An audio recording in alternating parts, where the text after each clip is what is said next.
Happy you could come along. I am joined as always by Greg Engert, beer director for the Neighborhood Restaurant Group, a James Beard Award nominee. The group includes Church Key, where we are. Downstairs is Birch and Barley. And it was right here about 3 years ago that we taped the first beer of the week. Happy third anniversary to us. Third. So that means, how many is that then? 150 plus beers. Yeah, we've been doing this longer than most Hollywood couples stay married. So here's to the next 30 or 30 years if I live that long. It is good to see you, by the way. Good to see you too. What is on tap this week? So this week, for our 3-year, we have an incredible new beer from Sierra Nevada Brewing Company out in Chico, California, but also now down in Mills River, North Carolina, right outside of Asheville. That brewery is up and going, although this beer, which is barrel-aged Narwhal, is produced in Chico because the Mills River plant has not begun to barrel age yet. So Narwhal is an imperial stout that Sierra Nevada introduced in 2012. So they have 3 vintages of that imperial stout, just about 10% alcohol. Incredible, as you'd expect from Sierra Nevada on its own. But then they've had here and there, 2013 actually, they released some barrel-aged Narwhal. It won a silver medal at the GABF for barrel-aged imperial stouts, and now they've finally released it bottles only to a greater market. So this is barrel-aged Narwhal. Inviting.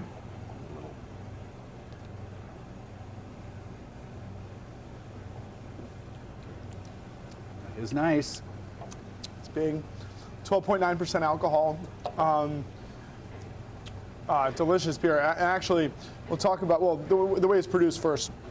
So, one of the greatest things about Sierra Nevada is that they make great beers that you can actually kind of find in more places than you'd expect. You know, even though this is quite rare, it's got just about double the amount of production as, say, like Firestone Walker Parabola, which is their amazing bourbon barrel-aged imperial stout. I think there were 6,000 cases of this for the U.S. So if you kind of think about that, it's roughly 300 bourbon barrels worth of barrel-aged beer going into this. So as Sierra Nevada has proved time and time again, you can make more of a great thing and it stays just as great. So you'll see this around a little bit, and for those of you who remember the barrel-aged Bigfoot from last year, which is delicious, that was way scarcer than this. So this is going to be around in about, they use Willet barrels from Kentucky. They use a number of the Jim Beam brands from Kentucky and Heaven Hill brands as well. And the other thing that's very important is that the regular Narwhal is about 10% alcohol. So this is nearly 3% higher, which indicates that the barrels they're using are super fresh. They probably have some uncut spirit still residing in there, literally liquid.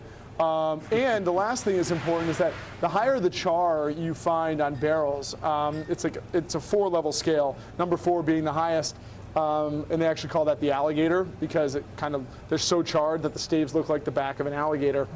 The higher the char, the more booze that the barrel will keep. So probably pretty heavily charred barrels here.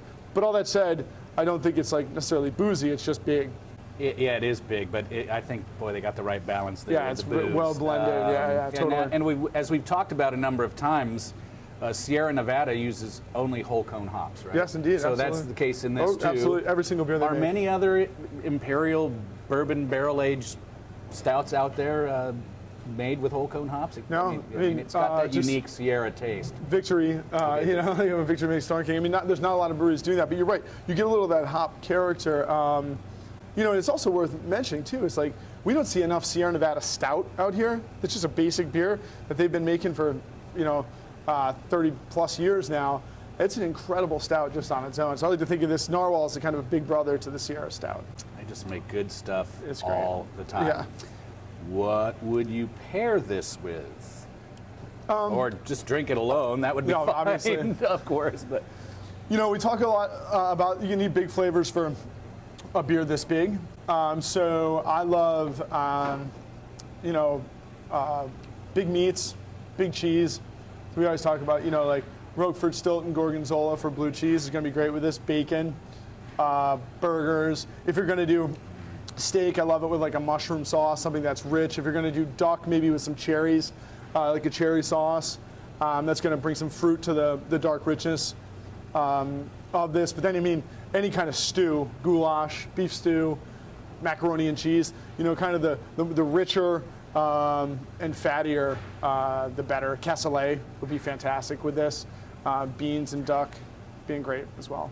How do they determine which bourbon would be best in their beer? I mean, I'm sure, as with any a beer like this, craft beers in general, there's a certain amount of experimentation. Sure, I think so. And I think as somebody who is experimenting / learning at Blue Jacket about the way that different barrels are going to work, I think a lot of times it comes down to, you know, you plan as much as you can, but then be always ready for the surprise, right? So I was just talking about different kind of chars. You know, some barrels are going to be heavily charred.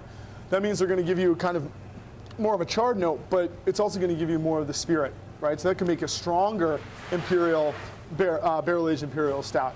Something that has a lighter char might bring out more of the toast and vanilla, the coconut. So knowing that Sierra Nevada employs over the 300 barrels that made this batch, so many different kinds of barrels, like I said, from Beam, from Heaven Hill, from Willet, means that they probably are kind of using different kinds of bourbons for different kinds of flavors and then achieving that blend at the end. And I can say that, like Blue Jacket, we've done the same thing. We get a lot of like toast and vanilla from Beam barrels, but Willet barrels tend to give us a lot more intense spice and bourbon kick. So I think it's like that, and then see what happens when you blend it out. I don't know if a distillery has done this with partnering with a brewery, but it would be fun to do a tasting at, you know, say the distillery of the bourbons and then the beers that they're made with, but by aging in the barrels. And the funny thing now is that, like, if we're going to do that kind of a tasting, which we should, we need to do it now because bourbons are becoming increasingly impossible to get. You know, I mean, like the trying to get your hands on Pappy Van Winkle now is almost impossible. George Stagg, things like that. So it's pretty interesting. But the good news for the brewers is that, you know, as bourbon becomes even more and more popular, there's more barrels for us to do these with. So this is our 3rd anniversary. A lot has changed in the craft beer industry in the last 3 years, and the number of available great beers that now we get in DC. It'll be fun to see what the next 3 years bring. Absolutely. Everyone, thank you for faithfully taking part in Beer of the Week for the past 3 years. Please always do drink responsibly, and be sure to bring your thirst next time for another Beer of the Week.